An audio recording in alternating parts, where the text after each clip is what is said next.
Ce jeudi soir, Sister diffuse les 2 premiers épisodes de Famille Immortelle. Dans ce programme, 4 familles qui travaillent dans les pompes funèbres témoignent sur leur métier encore trop méconnu. En parlant avec eux, plein de préjugés assure Chloé Raveau, la réalisatrice de l'émission. Lorsque vous appareillez ce jeudi soir entre les différentes chaînes de télé, il se peut que vous soyez surpris par le programme proposé par Sister. Pourquoi? Disons qu'on a rarement vu une séquence de thanatopraxie à 1 heure de grande écoute. Mais dans Famille Immortelle, le sujet n'est pas tabou puisque cette nouvelle série documentaire suit le quotidien de 4 familles qui évoluent dans les pompes funèbres.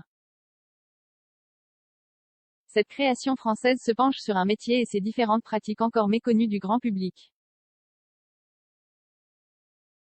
Un thanatopracteur, des marbriers, des maîtres de cérémonie civile, plusieurs branches de la profession sont expliquées aux téléspectateurs à travers le témoignage de ces familles, qui travaillent parfois dans le secteur depuis 1871. Un choix de cercueils sur fond d'Ed Sheeran. Les Péchet, les sœurs Vigo Abram, les Fontan et les Day Michel ont toutes les 4 été démarchées par les équipes de production. Même si le tournage ne s'est étalé que sur quelques jours, beaucoup d'échanges ont été nécessaires pour établir un rapport de confiance. On n'a jamais filmé ce qu'ils ne voulaient pas qu'on filme, c'était la règle d'or, souligne Chloé Raveau, la réalisatrice du programme. Au cœur de la réflexion de Famille Immortelle, la volonté de redorer une image trop lugubre ou sordide. C'est un métier qui ne bénéficie pas forcément d'une très belle réputation et en parlant avec eux, plein de préjugés rapporte la réalisatrice. Dans le premier épisode, on ressent la portée didactique du programme. En moins d'1 heure, vous connaîtrez tous les noms des cercueils à la mode et saurez tout sur les apéros de la mort.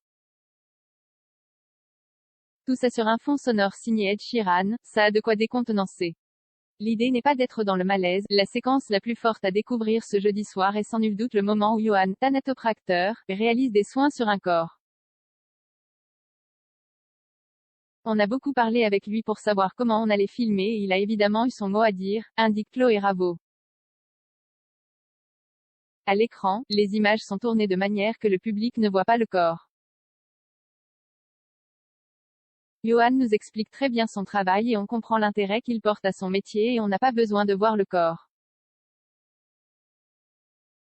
Ne pas faire de voyeurisme, voilà la consigne contenue à s'appliquer les équipes de production.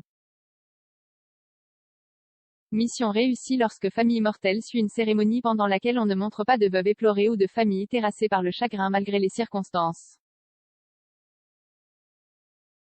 L'idée n'est pas d'être dans le malaise quand on regarde ce programme, certifie la réalisatrice.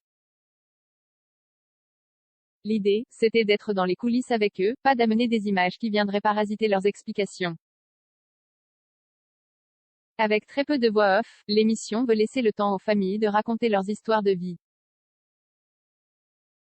Et de mort. 0 commentaire 209 partage partagé sur Messenger, partagé sur Facebook, partagé sur Twitter, partagé sur Flipboard, partagé sur Pinterest, partagé sur LinkedIn, envoyé par mail, sauvegarder une faute. Imprimé.